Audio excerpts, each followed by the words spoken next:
예, 오늘 이 아침 주 예수 그리스도의 은총이 여러분들 모두에게 함께 하시기를 간절히 바라겠습니다. 프란치스코 교황이 얼마 전 선종하셔서 인터넷 커뮤니티나 카톡에서 추모와 애도의 글들이 올라왔고요.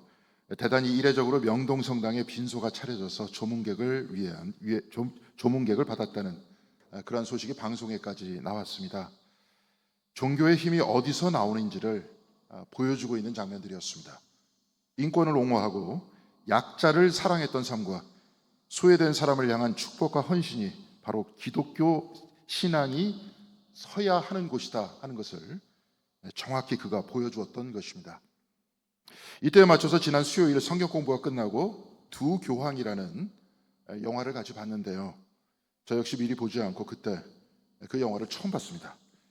영화 첫 장면에 Based on the true story, 사실에 근거한다 이렇게 말하고 있는데, 영화이기 때문에 어디까지가 사실이고 어디까지가 허구인지는 제가 직접 연구를 하기 전에는 알 수가 없었습니다. 그런데 이번에 소천하신 프란체스코 교황과 그 이전에 사임을 했던 베네딕토 16세 교황 사이에는 사적인 만남이 있었고, 그 이후에 베네딕토 16세가 교황직에서 사임한 것은 분명한 사실이었습니다.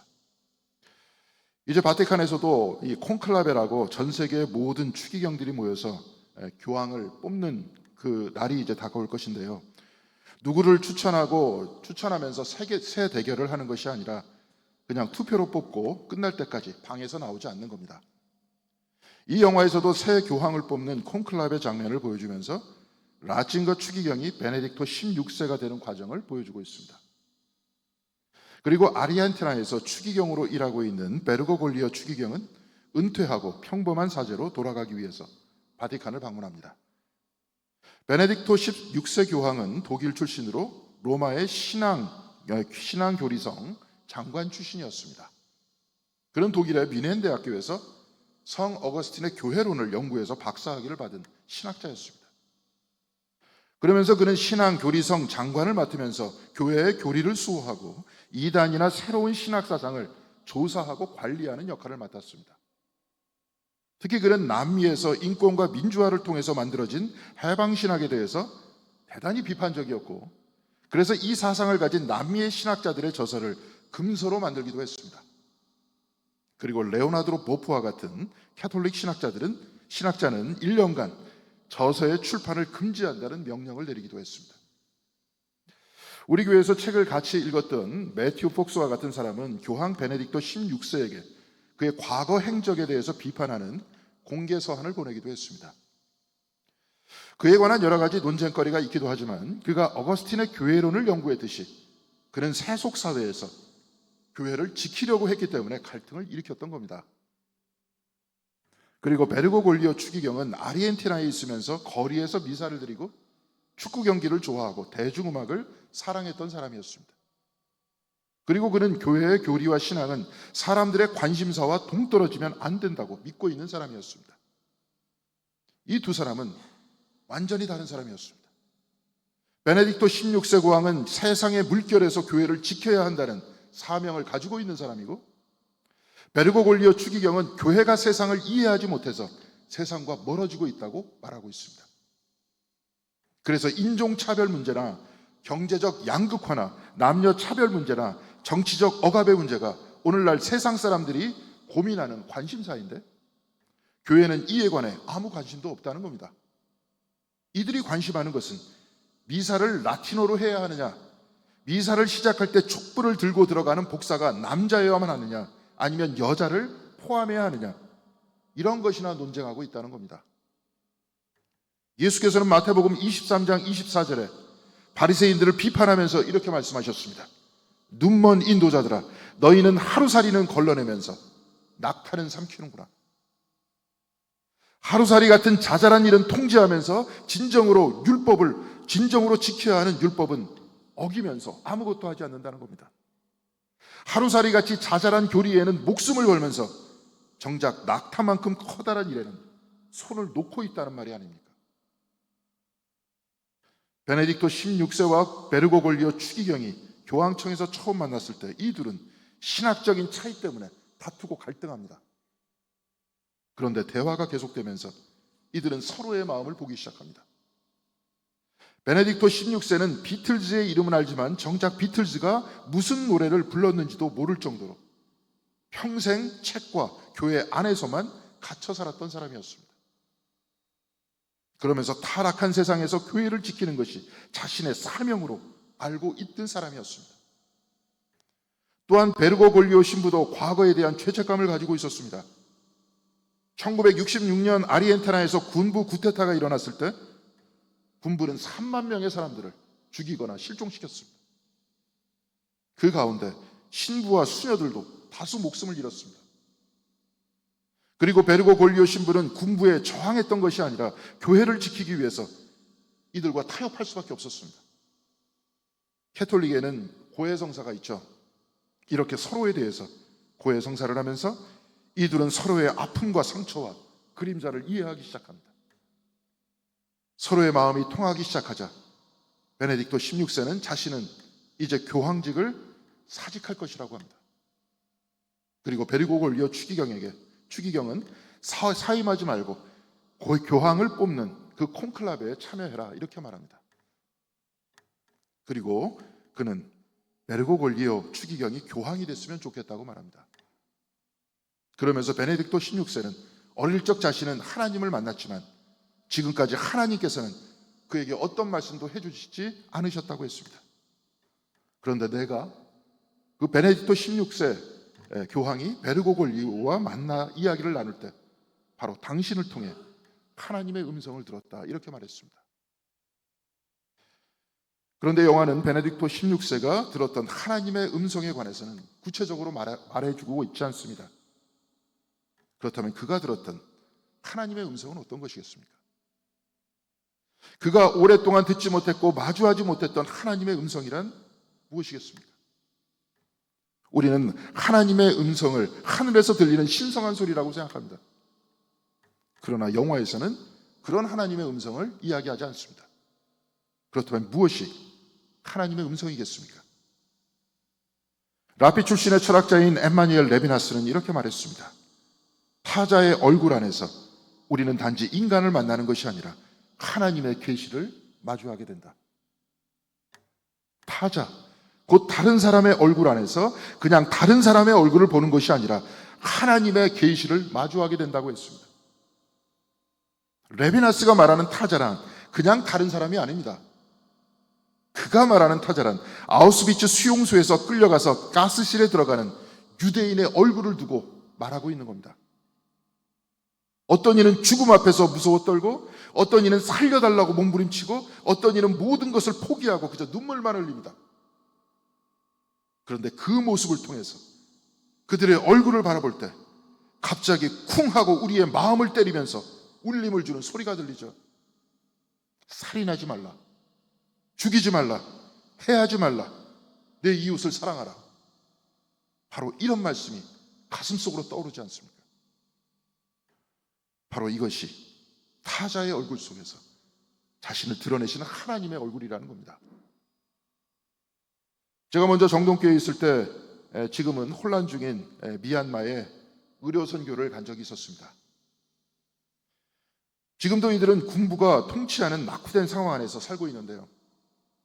저는 그곳 빈민촌을 둘러봤을 때 정말로 해도 너무한다는 그런 생각이 들었습니다. 미얀마 양곤에 있는 빈민촌은 쓰레기장 위에 있었습니다. 악취가 나는 그 쓰레기장 위에 대나무로 엮어서 집을 짓고 살고 있었습니다. 땅을 살 돈이 없으니까 그곳에 집을 지은 겁니다. 냄새나고 구정물이 흘러다니는 쓰레기장 위에 대나무 집 거기에서 살다가 우기가 되면 쓰레기와 섞인 물이 집 안으로 들어오고 그거보다 갑자기 물이 더 불어나면 그 안에서 죽기도 한다는 겁니다. 선교사님을 통해서 그 중에서도 특별히 가난한 분들을 선발해서 쌀과 생필품을 전달하는 시간을 가졌습니다. 나누어 주기 전에 저는 그곳에 있는 모든 분들의 손을 서로 잡으라고 했습니다. 그리고 기도를 시작했는데요. 그런데 갑자기 눈물이 북받쳐 올라와서 기도를 할 수 없었습니다. 그들의 얼굴을 통해서 자기를 드러내신 하나님을 보았기 때문에 그렇습니다. 그곳에서 하나님께서는 이들을 통해 당신의 얼굴을 드러내시면서 저의 마음을 때리셨습니다. 그때 제 마음속에서 들려오는 소리는 내가 나를 사랑하느냐, 바로 이 말씀이었습니다. 하나님께서는 지극히 작은 자와 같이 계셨고 그들의 얼굴을 통해 당신의 얼굴과 당신의 음성을 들려주셨던 것입니다. 오늘 우리가 읽은 요한복음 21장 16절에는 이렇게 기록되어 있습니다. 요한의 아들 시몬아, 내가 나를 사랑하느냐? 베드로가 대답하였다. 주님, 그렇습니다. 내가 주님을 사랑하는 줄을 주님께서 아십니다. 예수께서 그에게 말씀하셨다. 내 양떼를 쳐라.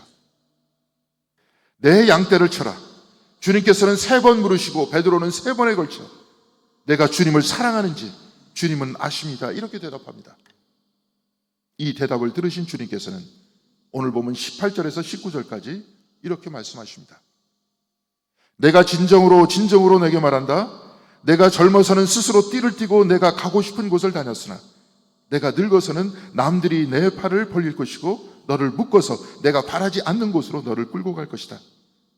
예수께서 이 말씀을 이렇게 말씀하신 것은 베드로가 어떤 죽음으로 하나님께 영광을 돌릴 것인가를 암시하신 것이다. 예수께서 이 말씀을 하시고 나서 베드로에게 나를 따라라 하고 말씀하셨다. 베드로는 내가 주님을 사랑하는지 주님은 아십니다. 이렇게 말했지만 주님께서는 양을 먹이고 양을 치는 베드로의 미래에 관해서 말씀하고 계십니다. 젊어서 너는 내가 원하는 대로 다녔지만 이제 너는 원하지 않는 삶을 살게 될 것이라고 말씀하고 있습니다. 그의 죽음을 예견하신 겁니다. 과거 영화 코바디스에서 네로의 박해 속에 고난을 당하는 기독교인들의 모습이 나오는데요. 영화 코바디스는 베드로에 관한 초대교회의 이야기를 폴란드의 소설가 헨릭 시엔키비치가 소설로 쓴 그 작품에 기초하고 있습니다.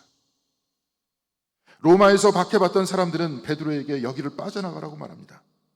여기서 주님을 직접 뵌 사도인 당신이 죽으면 앞으로 누가 복음을 전할 것이냐 이렇게 말하면서 베드로 보러 그곳을 떠나라고 말합니다.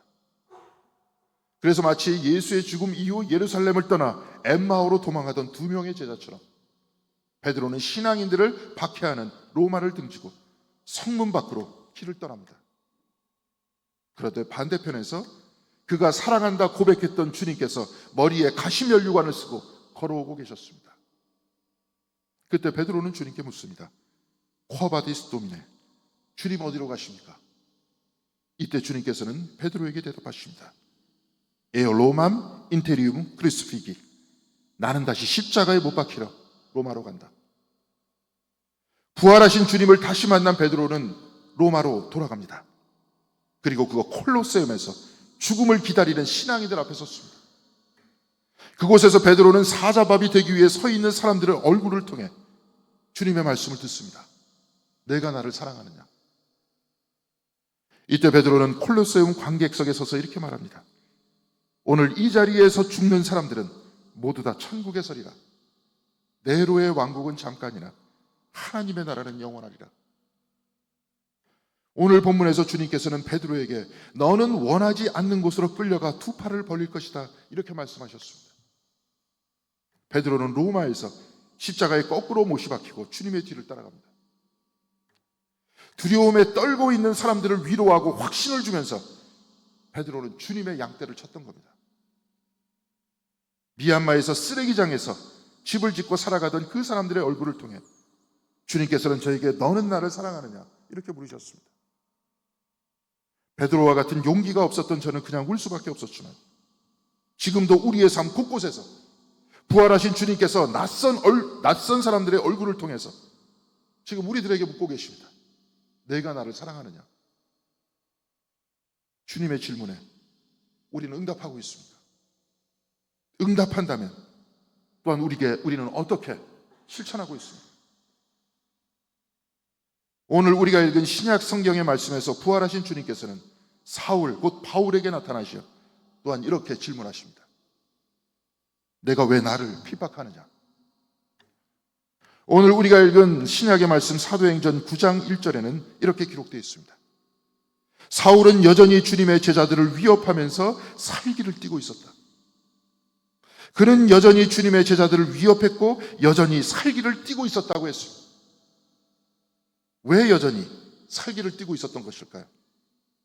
사도행전 7장의 스데반은 예언자들을 죽이고 하나님의 말씀을 거역한 조상들을 고발하면서 또한 그 주변에 있는 사람들을 향해서 이렇게 말했습니다. 목이 곧고 마음과 귀에 할례를 벗지 못한 사람들이여, 당신들은 언제나 성령을 거역하고 있습니다. 당신네 조상들이 한 그대로 당신들도 하고 있습니다. 당신들의 조상들이 박해하지 않는 예언자가 한 사람이라도 있었습니까? 그들은 의인이 올 것을 예견하고 사람을 죽였고, 이제 당신들은 그 의인을 배반하고 죽였습니다. 스데반은 거짓을 이야기한 것이 아니라 사실을 얘기한 겁니다. 이들의 조상이 예언자들을 박해했듯이 이들은 예수를 배반하고 그를 십자가에 못 박여 죽였다고 고발하고 있는 겁니다. 이 말을 듣고 사람들은 귀를 막고 큰 소리를 지르고서 일제히 스데반에게 달려들어 그를 끌고 갔다고 말씀하고 있습니다. 그 사람들은 사실에 귀를 기울이려고 하지 않고 그에게 달려들었습니다. 사실에 귀를 막고 사실을 말한 사람을 죽였던 겁니다. 일본의 기독교 대사상가인 우찌무라 간조는 하나님은 사실로 역사한다고 했습니다. 하나님은 사실을 통해 당신의 얼굴을 드러내시고 하나님은 사실을 통해 우리에게 말씀하신다는 겁니다. 하나님은 결코 조작과 선동을 통해 거짓과 왜곡을 통해 당신의 얼굴을 드러내시지 않습니다. 사랑은 진리와 함께 기뻐하듯 하나님은 사실을 통해 말씀하시고 사실을 통해 당신의 얼굴을 드러내십니다. 사실을 말했던 스데반은 순교를 당했습니다.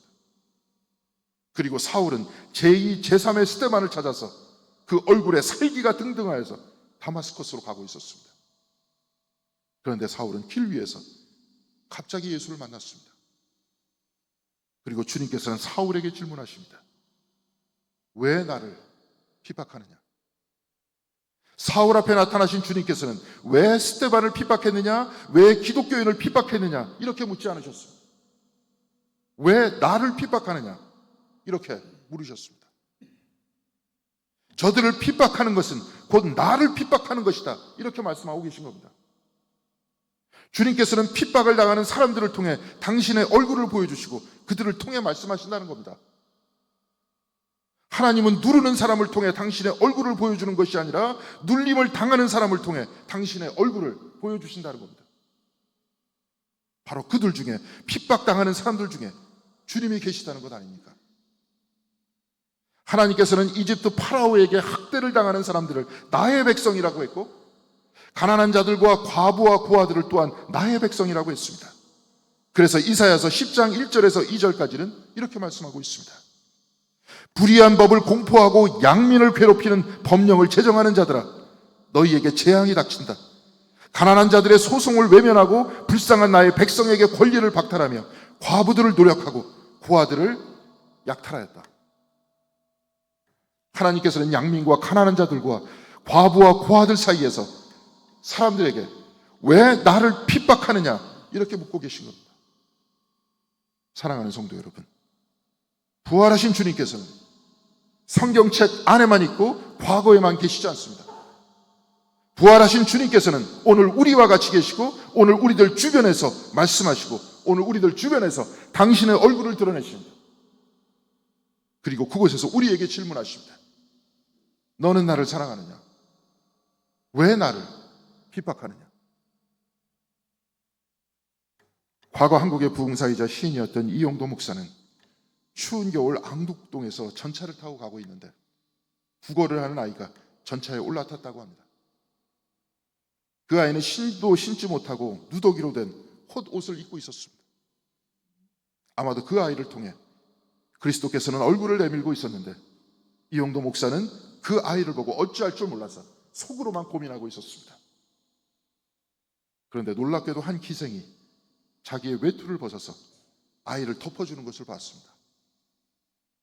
거린 아이를 통해 나를 사랑하느냐라고 물으시는 주님에게 목사인 자기 자신이 아니라 오히려 기생이 응답하는 것을 보고 그는 그 자리에서 무너져 내렸습니다. 그리고 그는 그날 일기에서 이렇게 쓰고 있습니다. 학도, 나는 학도로다. 그러므로 그저 배우기에만 열중하리라. 모든 사람 모든 삶을 이는 다 여호와의 거룩한 음성이었느니라. 나는 영혼이 지극히 작고 미련하고 적은 한 학도일 뿐이로다. 종래는 선생의 마음을 가졌는 고로 나의 배우고 깨닫는 것이 극히 적어도다. 동시에 나는 교만에 빠졌었노라. 이는 큰 막이었도다. 나는 이제 깨달았노라. 저 어린애, 거린, 천녀, 곤충, 금수, 초목, 이는 다 나의 선생임을 깨달았노라. 가르치는 선생의 마음이 아니고 배우는 학생의 마음으로 그는 하나님의 음성을 듣겠다고 말합니다. 거린과 기생에게도 배우겠다고 하고, 심지어 금수와 초목을 통해 말씀하시는 하나님을 만나겠다고 말하고 있습니다. 그래서 거린 아이를 옷으로 덮어주던 그 이름 모를 기생과 같이 이제 내가 나의 옷을 덮어주고 이제 내가 그들을 위해서 실천하면서 살겠다, 이렇게 결단한 것 아닙니까? 사랑하는 성도 여러분, 부활하신 주님께서는 지금도 우리와 같이 우리 주변에 계십니다. 부활하신 주님께서는 지극히 작은 자들 사이에서 우리를 부르십니다. 그리고 지금도 우리에게 질문하십니다. 내가 나를 사랑하느냐? 왜 나를 핍박하느냐? 사랑하는 성도 여러분, 주님께서는 오늘도 낯선 일을 통해 당신의 얼굴을 보여주시고 우리에게 말씀하시고 질문하시고 도전하십니다. 오늘 베드로는 내가 주님을 사랑합니다, 주님을 사랑하는지 주님이 아십니다 라고 대답했고, 나를 따르라 하시는 주님의 말씀을 듣고 그를 따랐습니다. 바울은 왜 나를 핍박하느냐라고 물으시는 주님의 질문을 듣고 일평생 핍박당하는 사람들을 위해 전도자로 살았습니다. 사랑하는 성도 여러분, 우리도 우리 주변에서 낯선 이들을 통해 주님께서는 또 물으십니다. 내가 나를 사랑하느냐? 왜 나를 핍박하느냐? 연약한 사람들의 얼굴을 통해, 도움이 필요한 사람들을 통해 계시하시는 하나님의 음성을 들을 때 베드로와 같이, 바울과 같이 주님의 말씀에 응답하는 우리의 삶이 될 것입니다. 먼저 교회 안에서 교우들의 얼굴을 통해서 계시하시는 하나님의 음성을 들으시고, 또한 그들의 얼굴을 통해서 우리에게 다가오는 하나님의 얼굴을 바라보시고 서로 손을 잡아주시고 서로 위로하시고 서로 기도하시고 서로 중보하셔서 이제 남은 우리의 삶, 부활하신 주님의 말씀과 질문에 응답하시는, 그래서 그리스도와 함께 하시는 우리 공덕교회 성도님들이 다 되시기를 주님의 이름으로 간절히 기원드리겠습니다. 기도하시겠습니다.